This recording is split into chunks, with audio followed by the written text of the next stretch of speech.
Hello and welcome to Citizens Forum. This is being filmed on Tuesday, March the 24th in the Memorial Arena in Victoria, BC. I'd like to thank the volunteer crew and the Shaw staff that makes this show happen. The first part of Citizens Forum is always the Walter and Jack show.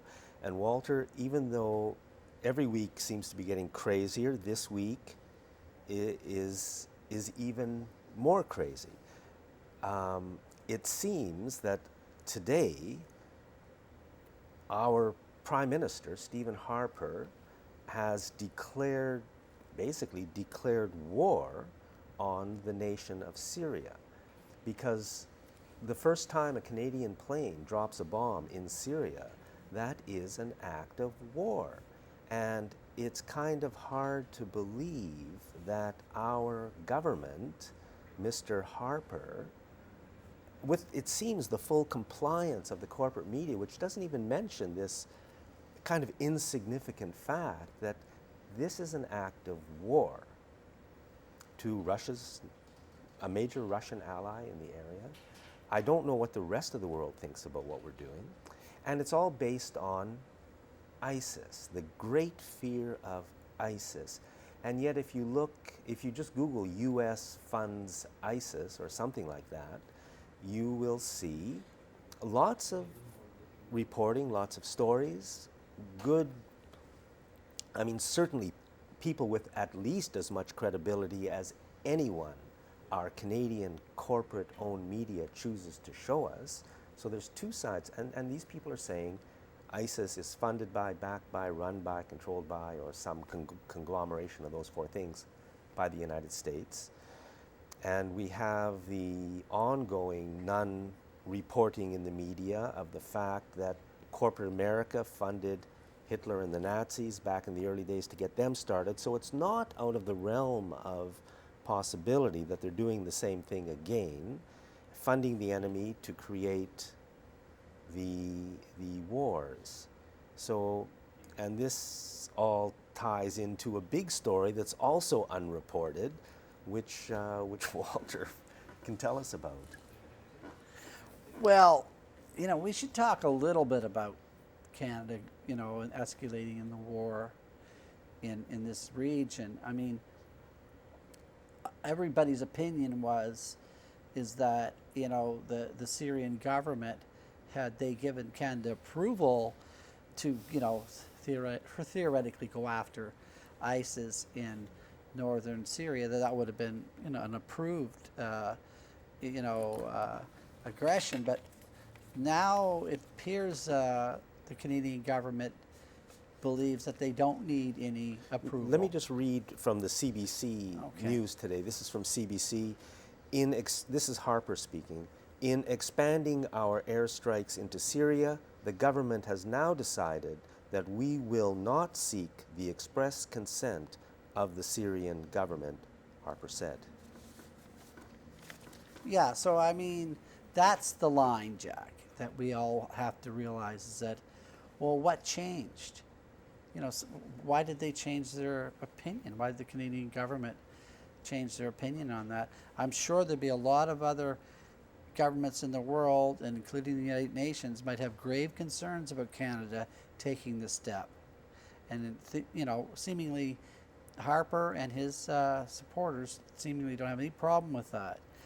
I think it's fundamentally morally wrong, of course, but it's also illegal, and it's a war of aggression now, and even if it was a bona fide concern. Shouldn't the media at least say somewhere in the headlines, Harper declares war on Syria? Canadians, are you interested in this?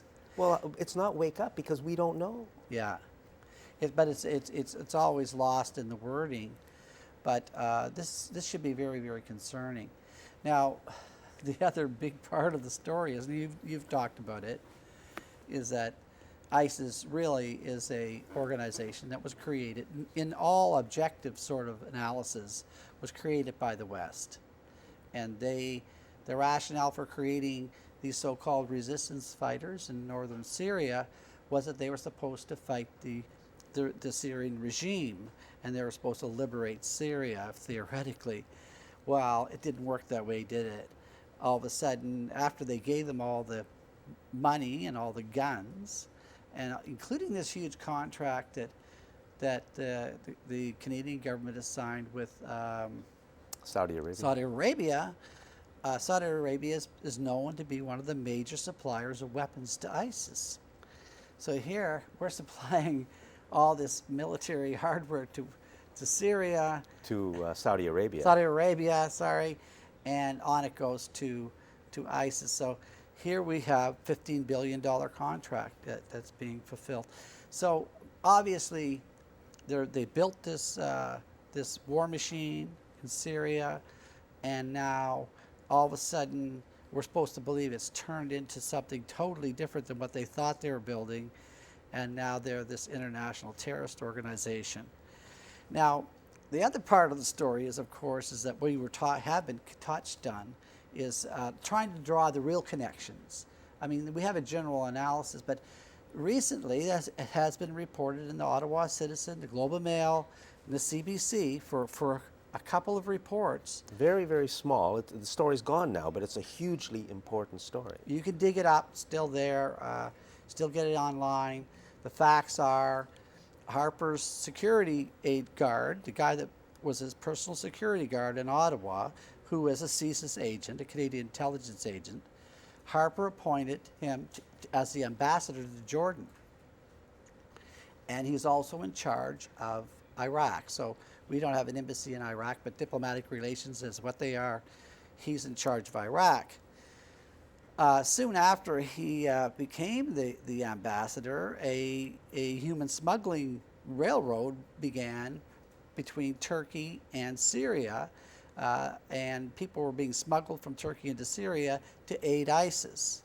Now, the big story was these British schoolgirls, two 15-year-olds and a 16-year-old, they were caught being smuggled into Syria, and the person that was doing the smuggling was a CSIS agent. The Turkish government reported this, and when they interviewed him, he said he was a CSIS agent working for the Canada Spy Agency, and his handlers were in Jordan and the Jordanian embassy. So let's just say that again, because so Canada's embassy in Jordan, and Bruno Sacamani, who was the fellow that was appointed by Harper, the CSIS agent, was running another CSIS agent in Turkey, funneling people into Syria. Now, that sounds pretty outrageous, but that's exactly how the story is being reported. except not in Canada. But we're not, and the thing is, we're not really drawing the lines between the dots here. We have a really direct line here from Stephen Harper to his chief security agent being in Jordan, running another agent who was smuggling people into Syria. And this story of the British schoolgirls went around the world. It was a huge That's story. right. Now, maybe we're wrong in what we're saying here, but at least the facts have got to be made clear. There's got to be an investigation. We have to know the truth. We don't, because we can see there's this agenda of pushing us into fear and war. And the next part of it, of course, is Bill C-51. Yeah. Which you know, Harper and the media keep calling the anti-terror law, but it's not. It's not an anti-terror law, especially if they are the terrorists. It's a law to go after Canadians. I think on behalf of corporate Canada. I think the corporations are getting sick and tired of us. They want pipelines, and Canadians in British Columbia are standing in their way, and all over Canada are standing in their way and saying, no, we don't want your pipelines. And Quebec has stopped fracking, banned fracking. At least one or two other provinces, I think Nova Scotia or New Brunswick, has banned. I think the corporations are sick and tired of this, and they know who the enemy is, and it's us, the people who don't want them to destroy our lives, our environment, and our nation. So they are passing laws to create a secret police that will work for the corporations, certainly not for us. And that's what Bill C-51 is all about. It's expected to get through Parliament on March 31st. That's the schedule. There are hearings going on in Ottawa, lots of exciting stuff happening, but I mean, I listen to CFAX radio all the time. I read the Times Colonist, I read the Globe and Mail. I try to watch the national news on CTV, you know, at least once or twice a day. All the the whole Bill C-51 story is being suppressed, in my opinion, because they want it to go through. Yeah, so that's where we stand right now. There is a crack that's appeared in the Conservative caucus. Michael Chung, the same member of Parliament who has done some good things on the democracy issue, has spoken out publicly about parts of Bill C-51. So that's where we are today. It's a nightmare. Well, And these stories all connect together, Jack, and what I find a little surprising is the story that I've been telling here came out 10 or 15 days ago. The ambassador, Jordan the ambassador story. running the human smuggling chain. By the way, the Turkish government claimed there was 17 incidents of this CISA spy taking people across the border. But the thing is, why would the federal NDP not be talking about this? We are talking about Bill C-51, and the justification is to clamp down on Canadians and for fighting terrorism, and you have a government that's funding terrorism. They're directly implicated here. And the NDP, in my view, should be bringing this up in this debate of saying, well, who are you really representing here? If your ambassador is running a smuggling ring, in the region, helping ISIS, are you really? And it's possible the NDP are saying this, but it's not being reported. It's possible. For example, I just saw something today about Elizabeth May not being allowed to speak in Parliament on this issue. I think that was the story. And I mean, I saw it, just somebody sent me an email. It's not headline news. Green Party leader not allowed to speak on Bill C-51, if that was the story. I mean, of course, they try to shut it down any way they can. I didn't read anything about that. But I believe that if this story does get out and becomes understood, Jack, and the hypocrisy of the federal government to be calling on clamping down on terrorism while they are aiding and abetting the activities of ISIS, it's a pretty straight line here. And the public should know this, that this is false, that they're trying to scare us into, by using ISIS, they're trying to scare us into believing we need to fight terrorism. And it all happens for their benefit. It's not for us, because we're going to lose a lot of human rights, a lot of freedoms that is passed. yeah, and that is where Canada stands at this moment. It's one of the most, certainly must be one of the most amazing times in, it just seems like, and here we all are, and Walter's just laid it out pretty straight that there's something very, very wrong in Canada. We've got to do something, we the people, and we don't seem to have the organizations or the ability to do it, but somehow we've got to. We do have leadership out there. Those leaders, but maybe they are talking. Well, they are. I mean, former prime ministers have said Bill C-51 is a disaster. The media doesn't report it as if it's not a story. Well, for me, the federal election's coming up, and no matter how they gerrymander this, no matter how they robocall it, and public relations us to death with corporate media, no matter what they do to us, Jack, we can still go out and vote. And this is the one thing we do. We can change that government, no matter how crooked they are. We just can't rely on corporate media. We have to get mobilized. Everybody is sitting home on their couch saying, yeah, this is really too bad. Well, come on, let's get at it. Let's change this government. And that's, to me, is what we have still. We still have the right to vote in Canada, and we have to exercise it. And it's as imperfect the system it is, it's one of the last things we do have. We have to get rid of this Harper regime. It's the worst thing that's ever happened to us. Okay, let's do it. State of Vermont, I just read something about them. Again, the heroic state of Vermont, which has passed a law. Now, I don't know where this stands now. About a year ago, they passed a law saying that all genetically engineered foods in the state of Vermont had to be labeled. And they were taken to court by the corporations that benefit from genetically contaminating our food supply, including a lot of the big grocery manufacturing, a lot of the big grocery chains, and et cetera. And I really haven't heard anything since. I just got an email about Vermont, and it piqued my interest. And we have to hear these positive bits of news. I think there's lots of positive things happening. And for us in Canada, I think building our democracy is the most positive thing that we can do. But if they can do it in Vermont and fight off this corporate challenge, which I hope they can do, then we can do it here too. Yeah, there's a lot of heavy lifting, to win our rights, and we have to, it's a lot of work. There's people that want to steal those rights away, have a lot of resources. And we can't rely on the status quo. We have to always be diligent and working to protect the rights and freedoms of others, because if we don't do that, slowly but surely those rights are being taken away. I first got involved kind of on environmental issues, I guess about 30 years ago. And the big issue then was 25, 30 years ago, was forestry. And I remember getting into just the attempt to try to prevent the total destruction of British Columbia's forests by the corporations through clear cutting.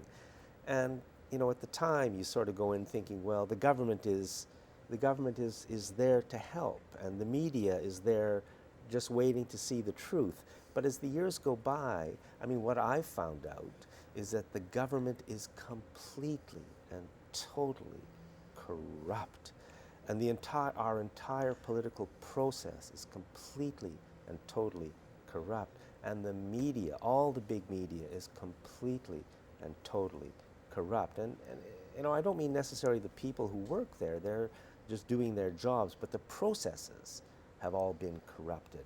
And it's leading to our destruction certainly as a civilization. Environmentally, economically, and societally, we're under huge stresses, and it's not going to be nice if it goes. I'd like to see us get together and build a system that can work to protect Canadians and move us through the times ahead. Instead, our system seems to attack us on behalf it always of has. the elite. I think it always has, but good things do happen. Some good elections happen locally in this region for the mayors, a lot more progressive mayors. Victoria School Board is much more progressive than it used to be. So, good things could happen there. It takes a lot of work. It took a couple of elections really to get the school board in a much more democratically aligned. And the school board in Victoria used to be it was really about the worst organization I've ever witnessed, the way they worked.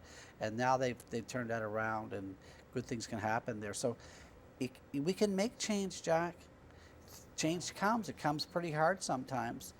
And local politics really often reflects what's going to happen as a microcosm of what could happen in the country. And I think there's a chance that we can have something happen good in this country.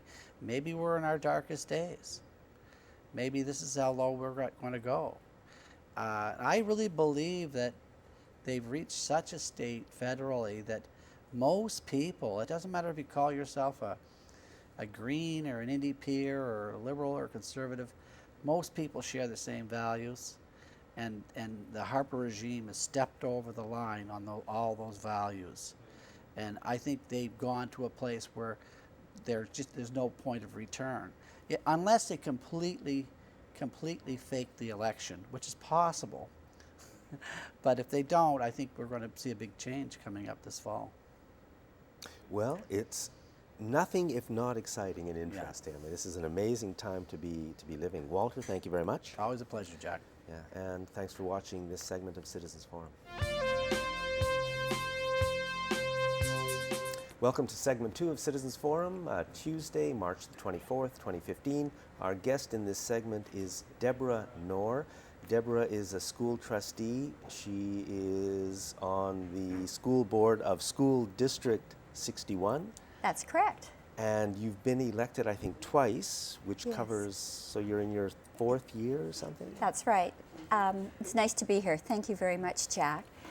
My first term was 3 years, and that was a steep learning curve, lots to know about, lots of work to do, and now just into the first year of a 4-year term. So right. it was extended 1 year. Yes, thank you, Christy Clark. Yeah. So we're going to start with Trustees 101. Great. What's a trustee? Well, first of all, I'd like to just remind people that there are 9 trustees in the Greater Victoria School District. The number of trustees varies across the province. And our 9 trustees, our chair is Edith Lauren Kuhunga. She is First Nations and a woman, and that's the first time in Canadian history that we've had a First Nations woman as a chair of a school board. So it's quite a historic event. Good and for we're us. very excited about that. And then Diane McNally, who's in her 2nd term, is the vice chair at this time. And we have 3 other trustees that have been long-serving trustees. That's Tom Ferris, Peg Orcherton, and Elaine Leonard. And then I'm into my 2nd term. And then we have 3 brand new trustees. So we have Ann Whitaker, Jordan Waters, and Rob Painter. And so we have got a great cross-section. Jordan Waters and Rob Painter both have children that will be coming into the system or are in the system already, and school system. So it's great to have that parent perspective as well as the other cross-section of interests. So that's our board, and we meet the first Monday, 2nd Monday, and 3rd Monday of the month. The first Monday is a committee that looks at all sorts of education-focused issues and policies. The 2nd Monday is all around operations, planning, and other types of policy. And then the 3rd Monday is our formal board meeting, where we bring all the motions forward that have been debated and preliminarily voted on for the formal vote and more debate. And there's an agenda that's posted on the Greater Victoria website, which you might want to just reference, I don't know. Yeah, so it's sd61.bc.ca. Once again, SD for School District 61.bc.ca. Right, and you just click at the top and it says board, and then there's all sorts of options, and so you can click on agenda, and then you'll see all the information around the agenda for that meeting. And it's at 7:30 at the Tolme building, generally on the 3rd Monday of the month. So we just had our meeting last night. What's the Tolme building? That's the one on Boleskine and Douglas Street. It was one of the first schools in the district. So Now, there was a meeting, I'll bypass what's great or going on in School District 60. There was a meeting recently, and maybe you can just talk about some of the issues that are being discussed, and then we'll Sure. do the other question. Sure. Just to say one thing, as an umbrella, trustees' responsibility is student achievement. So as you can imagine, student achievement is so broad that really everything needs to be under the purview of trustees in some way in order to ensure that we are focused on improving student achievement in every way possible. Additionally, we have a responsibility, a fiduciary responsibility for the budget. So I'd say those are the 2 big issues that people should know about trustees. Student achievement and budget. And budget. Okay. And we need to get out to schools and be involved in their activities and classrooms to get really a sense, talk to everybody and get a sense of what's going on. So last night we had our formal board meeting, and at that board meeting, we actually had, just to be really quick about it, we had a presentation from students from Tillicum School. And one of the things that is just a renaissance in our district right now is the integration of First Nations language, culture, history, and way of being. And so this group of students came and they did singing and drumming, and they learned the history, the First Nations history of their geographic area around their school, Tillicum. And it's very, very exciting. and it was a cross-section of students, First Nations and not, and that's what we want. We want that full integration of this very, very important historical, sociological, and current presence in our schools.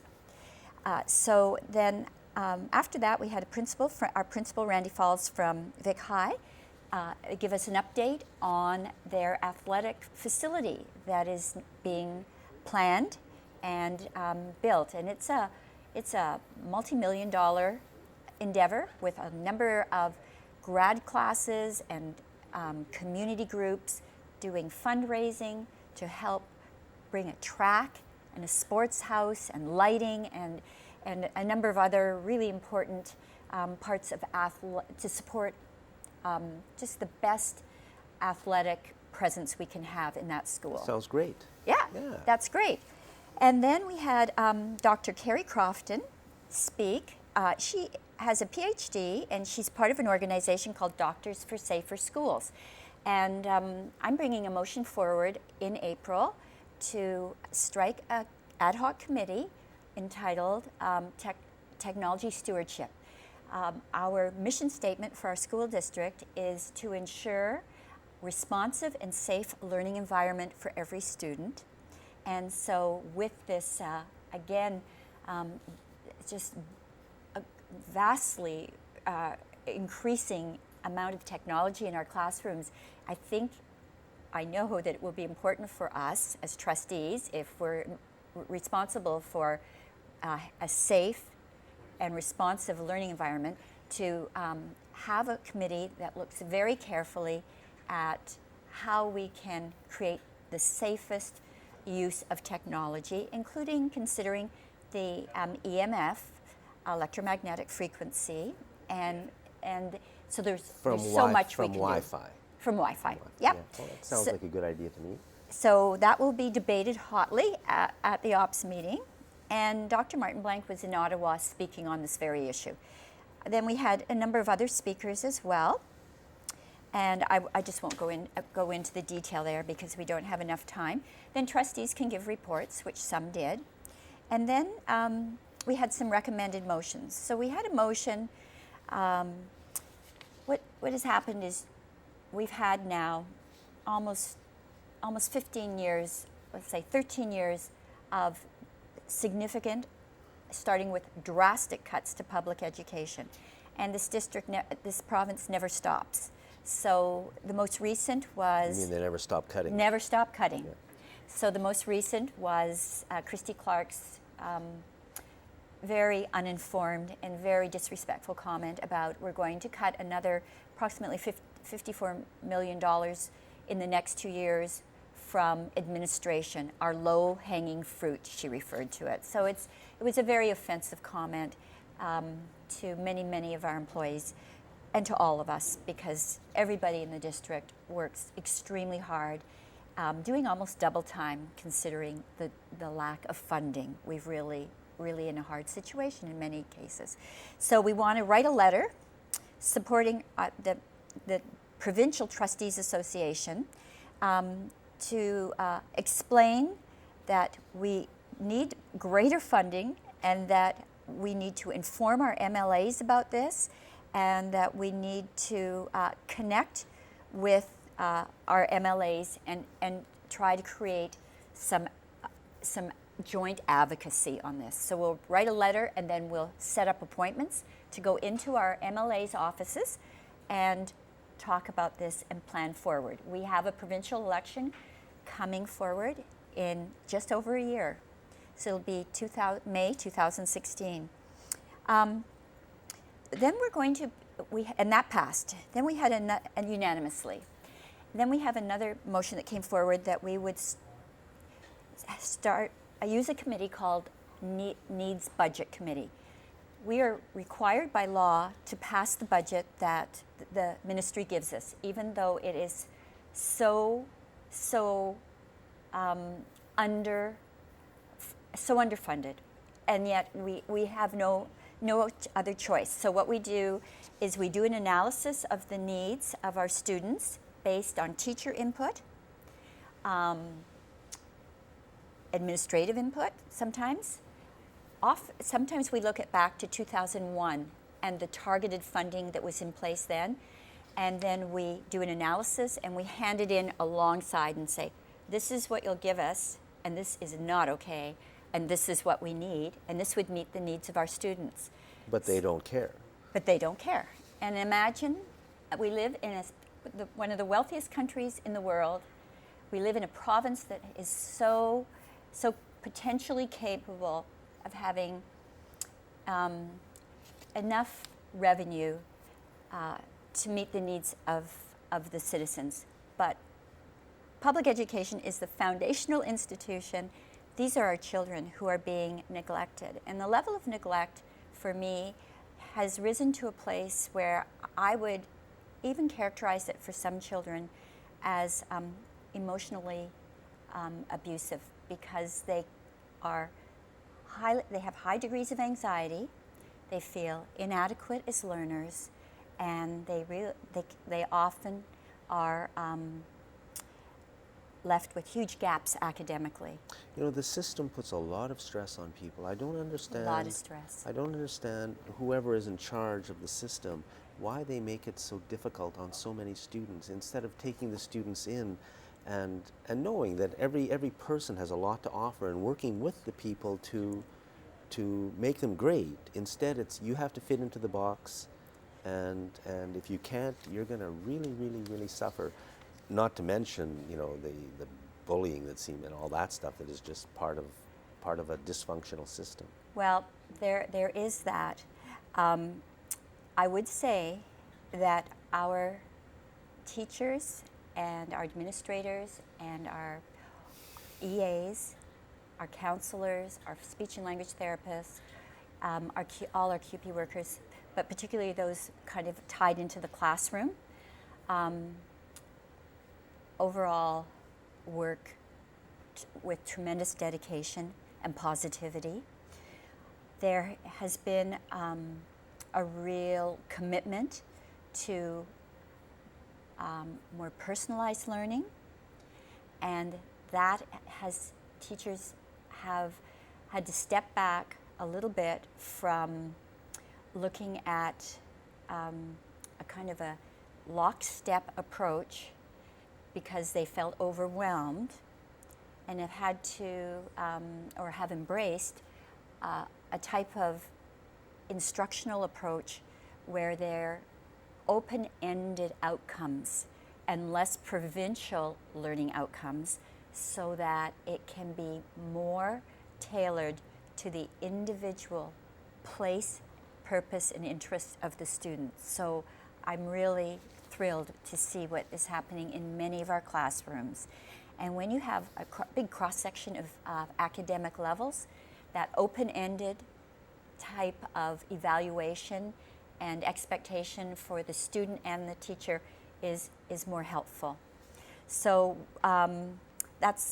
so we went on. Here's one that was unfortunately failed, a motion that failed. The Ministry of Education used to require a class size and composition report. That meant that we needed to know exactly how many students were in each of the classes based on criteria at the elementary, middle, and high school, and that the ministry also wanted to know how many students with special education designations were in each of those classes. Well, we were very diligent about providing that information, but with that information came an expectation that there would be funding. Well, the ministry has not funded properly. And so once there was pressure put on them to be accountable to this report, they no longer required it. However, that information is on the Ministry of Education website, and so I put forward a motion that we should, in fact, bring this information forward to a board meeting, and that we would put it on our website for parents and community members to be able to refer to.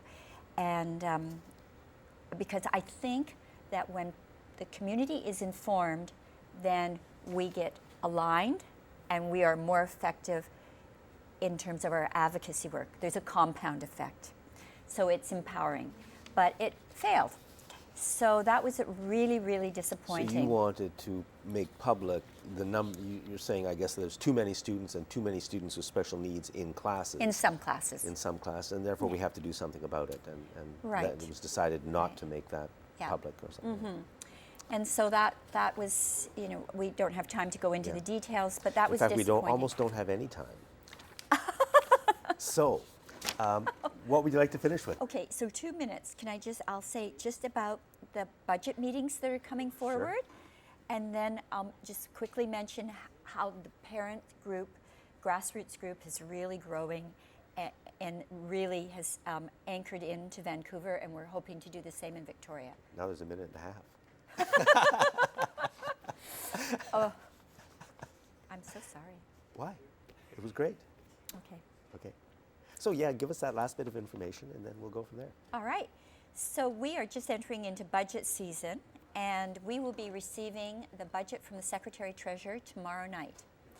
And Which tomorrow night is Wednesday, the 25th. And anyone from the public may come to the Talmy building and hear this presentation.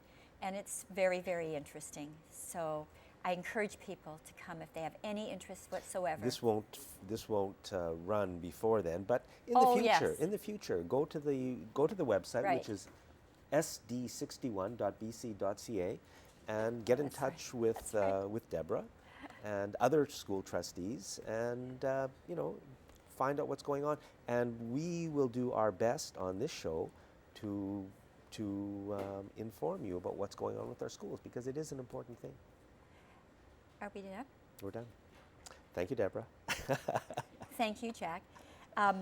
April 1st, April 8th, April 13th are meetings that the public can go to. But April 1st, April 8th, April 13th. 15th. Okay. And finally, April 22nd, which is the final decision on the budget. Thank you for watching this segment of Citizens Forum. Welcome to segment 3 of Citizens Forum, being filmed on Tuesday, March the 24th in the Memorial Arena. I'd like to thank again the Shaw staff and our volunteer crew that makes the show happen.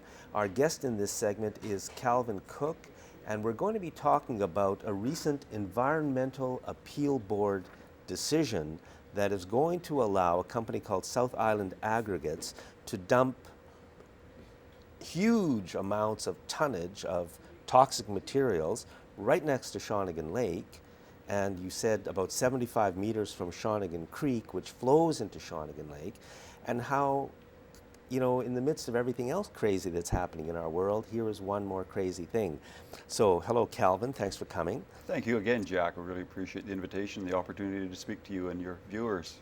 So it's the Shawnigan Residents Association, and your position is, and my position is, that this was you say erroneous, but somewhere between erroneous and disastrous ruling. Just comment on it. Well, a little bit of background, of course. The permit was issued to South Island Aggregates back in August of 2013 to dump. It's a 50-year project to dump 5 million tons of contaminated soil in the upper reaches of our watershed. Now, this contaminated soil can come from anywhere. It's not restricted to come out of province, can come anywhere in the province.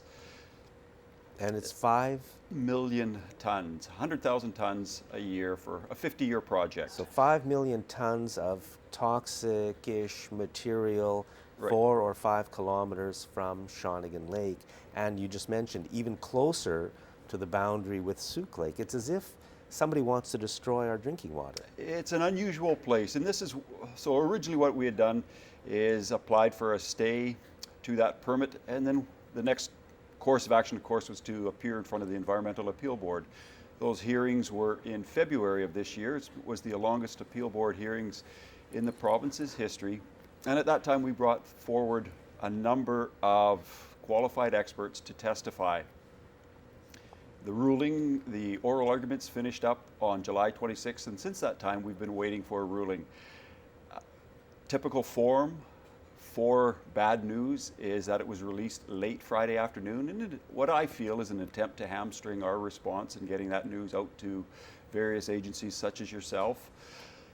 The ruling, although disappointing, Jack, it wasn't unexpected. Certainly we had been planning for this. There were a couple of different eventualities. This was one of them, that the permit would be upheld. So we've been working towards our appeal. Our options moving forward now are to go to the BC Supreme Court for an appeal, a judicial review, and if we're unsuccessful there, we will go to the Court of Appeal. While we're doing that, at any time, the Premier and the ministers in Cabinet can amend or revoke the permit. So it'll be a two-front. One will be a legal challenge with our legal team, and then the other one will be having the public put pressure on our elected officials to stop this madness. Well, exactly. So, first of all, let's talk about a bit of the potential danger to Souk Lake, which is the drinking reservoir where our drinking water comes from. The way this works, Jack, is it's placed in, the application is put in front of the Ministry of Environment for review. The criteria that they're supposed to follow is site suitability. Now, throughout that entire hearing, we had experts testified, qualified expert testified, and not a single expert testified that this was a suitable site. It is not suitable. It's in the upper reaches of our watershed, placing not only our watershed, up to 12,000 people in the Shawnigan area. Shawnigan, Cobble Hill, Mill Bay use that water for recreational purposes, for drinking water. I myself draw water directly out of the lake. Coho salmon have been recently reintroduced into that lake. They're a critical coho strain in that they would replace the Goldstream strain if anything happened to Goldstream, such as we saw several years ago with the accident on the oil tanker truck in Goldstream Park. And then the other thing, of course, at risk is just the proximity to the Greater Victoria water supply area, the Goldstream area itself.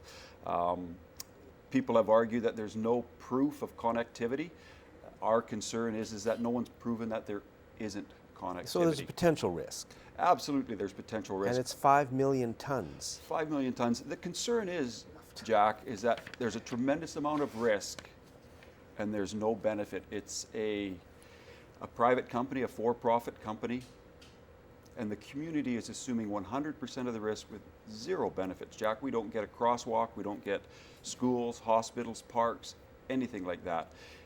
It's in the wrong place and it's a wrong idea. So again, this is 75 meters from Shawnigan Creek. It's about 4 to 5 kilometers from Shawnigan Lake, which is the drinking water supply and a safe water supply. Why would anyone in their right minds allow any potential of risk to be placed there, and especially 5 million? I mean, if the lake is here and there's 5 million tons of semi-toxic or toxic material here, we all know where it's going to go. And that becomes one of the questions. I think one of the reasons why people haven't really understood the impact of it is because it's so ridiculous to begin with that no one thinks that this will really happen. But the permit was issued. The permit has now been upheld. The company hopes to, within 90 days, start bringing and receiving material on that site. Why doesn't Christy Clark, our wonderful premier, who is families first, that's all she cares about is families, and why would she not step in and simply overrule this? That's curious. Of course, yesterday being World Water Day, last year, within the legislation, there was a huge talk about the protection of fresh water and how important that is to the province of British Columbia. All of these things, it's an opportunity now for Christy Clark and her cabinet to step in, step up, and not only walk the walk, but also talk the talk, but to walk the walk. Certainly this type of project, although we understand there may be a need for it, it shouldn't be allowed. It's not allowed in a park.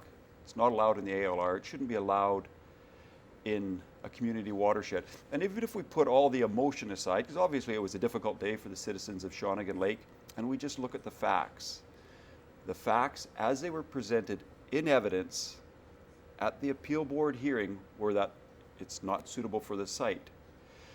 There is no demonstrated need for this type of sites. There are other areas that currently exist, and there's no overwhelming demand for this type of facility, particularly not in that area. The fail-safes are provided by an engineering firm because the site is unsuitable. We are now relying on an engineered response. The engineering company that supplied the design, it's their first. They've never done one to this magnitude Well, before. that sounds like a good idea. Yeah, so what we're being relied on, what we're being asked to do is to rely on science. And unfortunately, Jack, the engineers, when they first approached the community and first put the permit forward to the Ministry of Environment, they said there was a 75-meter impervious rock layer that would protect the citizens of Shawnigan Lake for perpetuity. Yeah, right. It doesn't exist. It was later found, and they admitted it themselves, that the rock is extremely porous and that rather than 103,000 years for the leachate to leave that site and hit Shawnigan Lake, a more accurate estimate would be 52 days. Well, they were close, 103,000 years and 52 days. How can people help or get involved? Well, what we're asking for is, and the reason why this can impact anybody, Jack, it's not just the citizens of Shawnigan Lake, although that's near and dear to my heart, but with this ruling, they're now saying that wherever there's a gravel pit, you can put in a contaminated soil dump site because it doesn't matter, it doesn't have to be site suitability. What they're saying by this ruling is that a thin rubber membrane will protect the residents in that area wherever they are. If you're on Salt Spring, if you're on Saanich Peninsula, if you're up in Gold River, if you're in the interior, if you're in Vancouver, the Fraser Valley, if there's a gravel pit, we can put in a contaminated dump site, and that has to change. The Cowichan Valley Regional District offered to spend $100,000 to help locate a better site, a more suitable site within the valley. That was never taken up on. Calvin, I'm afraid we're out of time. Once again, people, this is an issue of such importance. Calvin, thanks to you and to all the people of Shawnigan Lake who have fought this for a long time. And there it is, one more disaster we have to deal with. Thanks for watching this segment of Citizens Forum. Welcome to the last segment of Citizens Forum. Our guest in this segment is Gary Toushek. I hope I pronounced that right. Yeah, okay. Gary has co-authored with a man by the name of Paul Priori a book called Abused by the New York Yankees, and that's what we're going to be talking about. So, Gary, first, why did you write this book? Good question. First, I want to caution the viewers, your viewers, because you have a very interesting audience. I would encourage the ladies, if they're not quite into the Yankees, to keep watching, and any non-sports fans, because this is really not a book about the baseball game itself. It's about the Yankees and the people and behind the scenes. So you don't really have to know about the game itself.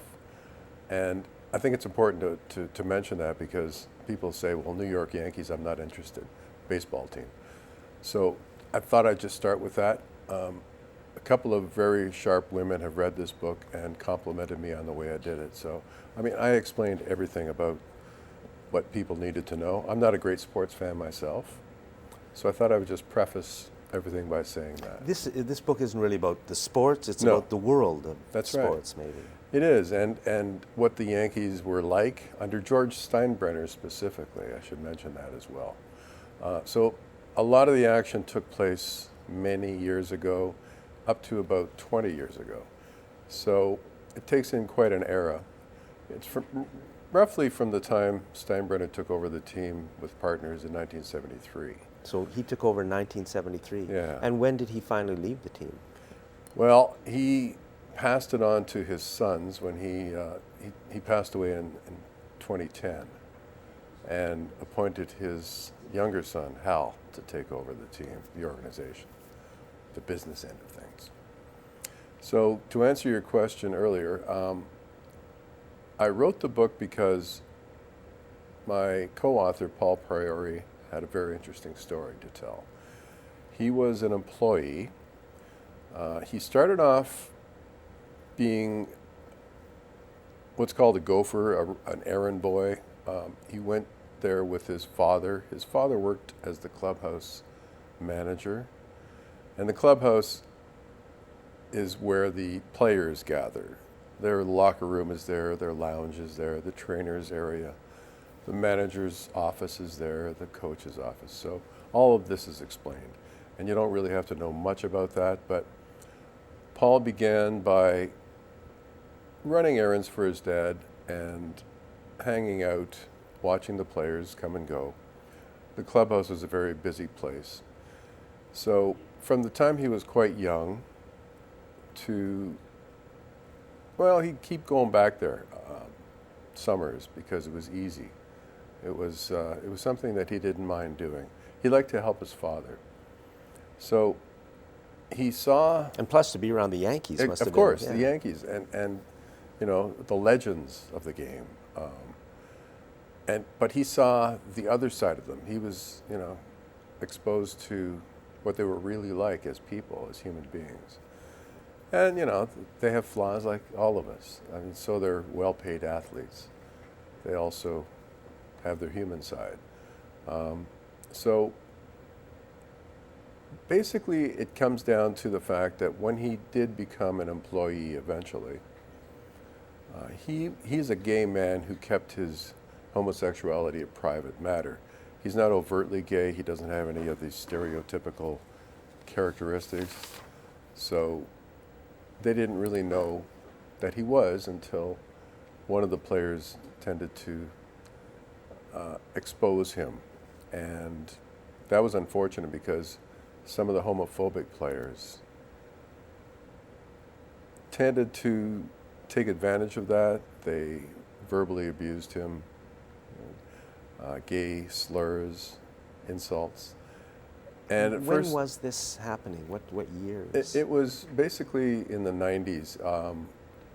It happened more often in the mid-90s. And it got to the point where he was trying to play it down, but it got to him. Like, he was a very sensitive man. And they started to really get under his skin, but he wanted to help his father. He wanted to stay there. So one day a player physically abused him, but nothing was said to that player. He wasn't admonished by management at all. So a couple of weeks later, that player, with two others, picked up a baseball bat and threatened to sodomize him. And they were serious. It wasn't kidding around. I'm not going to go into details about that, but at that point, nothing was done to those players. Nothing was said to them. They got away with it. And Paul was quite upset by it. When George Steinbrenner found out, he said, "Get rid of this guy. No homos in my organization," or something to that effect. And it was quite sad, but he was let go. They gave him, they couldn't fire him for being homosexual because of the law, so they trumped up charges of theft. And that was sad. He was sort of humiliated by that. But he did sue, and the book goes on to explain what happened. And it's important to note that we tell a lot of secrets in this book about the Yankees. They did a lot of bad stuff, both the players, the employees. But George Steinbrenner is a twice convicted felon, and he led the way. He was the guy in charge, and they followed his example. So the secrets that are exposed about the Yankees are not just to reveal, as in a tell-all book, which it is, in fact, but it's more in the sense that Paul wanted to do the right thing. So he tells these secrets because they deserve to be told. He wanted to do the right thing and say, okay, these guys were doing illegal or immoral things, and here's what they did. So that's the basis of this thing. And I know that you're dying to ask me about what the corporate media's reaction is. So far, they're silent. They're stunned. This is probably the most damaging book written about the Yankees ever. And they don't know how to react. They either don't believe it, they don't want to believe it. Well, I haven't heard anything about it. No, nobody has. This thing's been out for a couple of months, and I'm just persistently sending out press releases and notifying people, and nobody wants to talk about Well, it. how about like let's take TSN 1040, the big radio Right. sports radio station in Vancouver. They talk baseball all the time. They talk about many issues. They have been notified about this. I've contacted them, and there's silence. Okay. It's funny, isn't it? And even in New York City, the New York Post, owned by Rupert Murdoch, this guy takes chances on everything. They refuse to acknowledge this book, and probably because they would jeopardize ad revenue from the Yankees. And I read just a little bit of it, and I mean, you're talking about when these things were happening to your co-author and Right. friend Paul. I mean, there were police around because Yeah. there's a security component there. Police did and- nothing. There was gambling going on in the clubhouse, and the police were taking part. On-duty cops were gambling after The hours. NYPD, I can't The believe it. NYPD. They were gambling with the players and the employees after hours.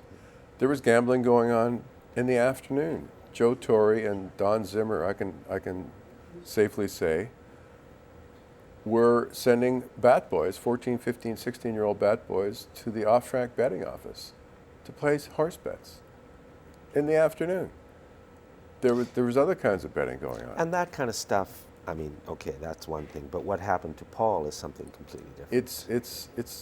It's horrible what happened to Paul. He's still going through the memories of it. It was course. difficult for him to explain it to me so I could write about it. It was very sad. And so there's a bit of everything in this book, all kinds of stuff. Gary, thank you very much. Thank you for having me, Jack. Yeah. Abused by the New York Yankees. The website is abusedbytheyankees.com. Okay. Is the book available in major bookstores? No, actually, we are not doing that yet. We're sort of selling them on our website only, and at this point, that's where you can get it, abusedbytheyankees.com. Gary Toushek, thank you very much. Thank you for having me, Jack. And thanks for watching this week's Citizens Forum.